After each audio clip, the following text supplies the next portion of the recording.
बिस्मिल्लाहिर्रहमानिर्रहीम। Welcome to chemistry with Kamran Chaudhry. अगर आप इस चैनल पर नए हैं तो चैनल को सब्सक्राइब ज़रूर कर दीजिएगा। वीडियो पसंद आए तो लाइक, शेयर एंड कमेंट ज़रूर कर दीजिएगा।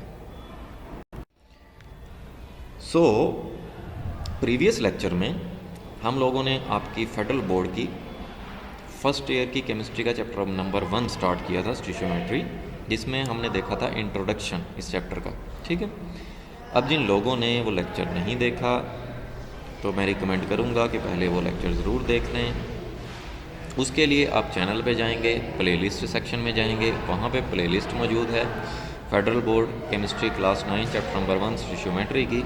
वहाँ पे आपको लेक्चर मिल जाएगा, या आप इस वीडियो के नीचे डिस्क्रिप्शन में देखेंगे तो लिंक मौजूद है, तो उस लिंक पे क्लिक करके आप प्रीवियस लेक्चर देख सकते हैं। ठीक है, आज के लेक्चर विच हम लोगों ने टॉपिक 1.1 विच इज़ मोल, इसको हम स्टडी करेंगे। कंप्लीट लेक्चर देखिएगा, इंशाअल्लाह ताला एक एक चीज़ आपको क्लियर होती जाएगी साथ साथ। ठीक है, ऑलरेडी मैं पिछले लेक्चर में भी आपको बता चुका हूँ, लेक्चर पूरा देखा करें। ठीक है, और लेक्चर के साथ साथ नोट्स नहीं बनाने, पहले इसको अच्छे से समझ लिया करें, उसके बाद बेशक आप कॉपी पे अपने राइट डाउन कर लिया करें, इसको नोट्स बना लिया करें। ठीक हो गया? तो जी सबसे पहले हम लोग डिफ़ाइन कर लेते हैं मोल को। सिंपल डेफिनेशन क्या होती है मोल की, कि एटॉमिक मैस या फार्मूला मैस या मॉलिक्यूलर मैस किसी भी सब्सटेंस का अगर आप एक्सप्रेस कर देते हैं in grams is called mole. Means के कोई भी अगर एटम है आपके पास, उसका मैस, या कोई मॉलिक्यूल है उसका मैस, या कोई फार्मूला यूनिट है उसका मैस। अब ये एटॉमिक मैस तो आपको समझ आ रहा होगा कि किसी भी एटम का मैस या किसी भी मॉलिक्यूल का मैस, मॉलिक्यूलर मैस भी समझ आ रहा होगा। ये फार्मूला मैस क्या होता है? जब आपके पास कोई भी आयनिक कंपाउंड हो ना, उसको हम लोग बोलते हैं फार्मूला यूनिट। अब उस आयनिक कंपाउंड का जो मैस होता है ना, उसको आप क्या बोलते हो? फार्मूला मैस बोलते हो।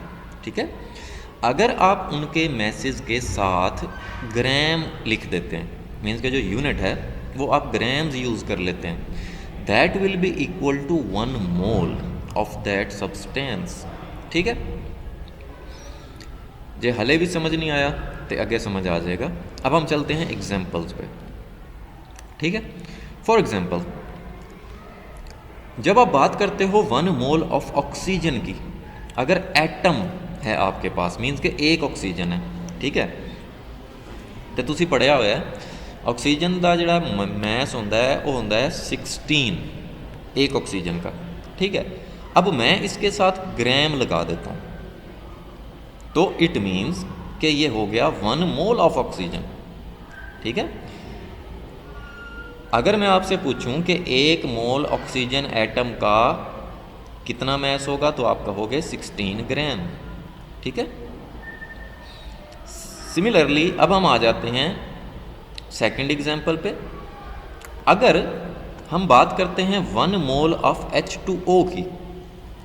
अब H2O क्या है? मॉलिक्यूल है।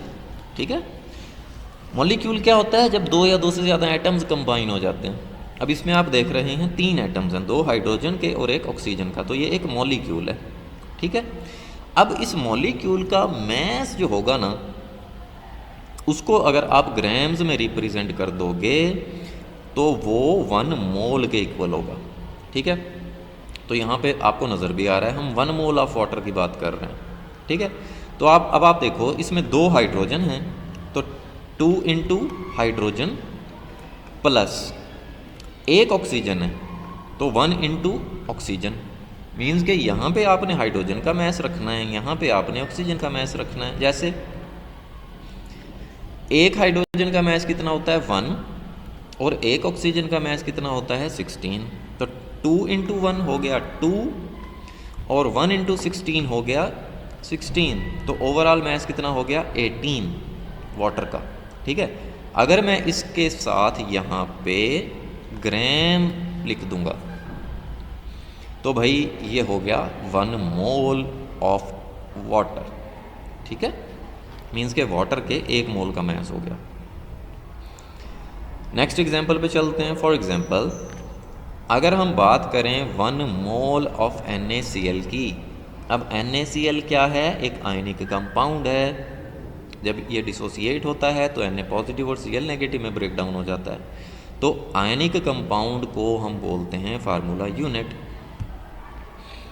अब क्योंकि हम 1 मोल की बात कर रहे हैं तो सिंपल इसके अंदर मौजूद एटम्स के मैसेज को ऐड कर लेना है आपने, और बाद में उसके साथ जो यूनिट यूज़ करना है वो आपने ग्राम यूज़ करना है। ठीक है, जैसे देखो यहाँ पे एक सोडियम है तो 1 इंटू सोडियम का मैस, प्लस एक क्लोरीन है तो 1 इंटू क्लोरीन का मैस हो गया।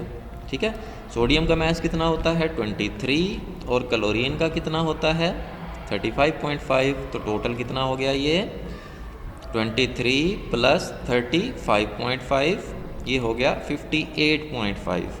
ठीक है, तो अगर मैं यहाँ पे इसके साथ ग्राम लिख देता हूँ तो ये हो गया NaCl के 1 मोल का मैस।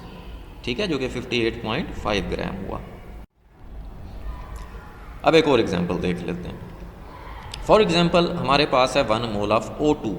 अब देखें, पहली एग्जांपल दी हमारे पास ऑक्सीजन एटम की, यहाँ पे हमने एग्जांपल देख ली O2 की जो कि एक मॉलिक्यूल है।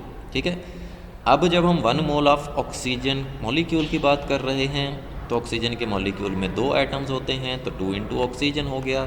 ठीक है, मीन्स के 2 इंटू ऑक्सीजन का मैस हो जाएगा, जो कि एक ऑक्सीजन का मैस 16 होता है, तो 2 इंटू 16 कितना हो गया 32। अगर मैं इसके साथ ग्राम लिख दूंगा तो ये इक्वल हो जाएगा 32 ग्राम के, जो कि है 1 मोल ऑफ ऑक्सीजन मॉलिक्यूल का मैस। ठीक है, सिमिलरली अगर हमारे पास कोई भी आयन हो, जैसे 1 मोल ऑफ सोडियम आयन है। ठीक है, तो सोडियम का जो मैस होता है वो 23 होता है। ठीक है, अगर आप इसके साथ ग्राम्स लिख दोगे तो ये 1 मोल ऑफ सोडियम आयन का मैस हो जाएगा।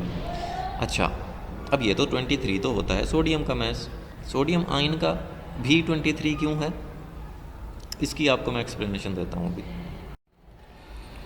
जैसे देखो, अगर हम सोडियम एटम की बात करें ना, Na सिंबल होता है और एटॉमिक नंबर कितना होता है 11, और एटॉमिक मैस कितना होता है 23 होता है सोडियम का। ठीक है, अगर हम इसके न्यूक्लियस की बात करें, क्योंकि इसका एटॉमिक नंबर 11 है तो इसके न्यूक्लियस में 11 प्रोटॉन होंगे। न्यूट्रॉन कितने होंगे? न्यूट्रॉन कैसे कैलकुलेट करते हैं? मैस नंबर से एटॉमिक नंबर माइनस कर देते हैं, तो टोटल न्यूट्रॉन आ गए 12। अब क्योंकि 11 प्रोटॉन हैं तो इसके पास 11 ही इलेक्ट्रॉन्स होंगे।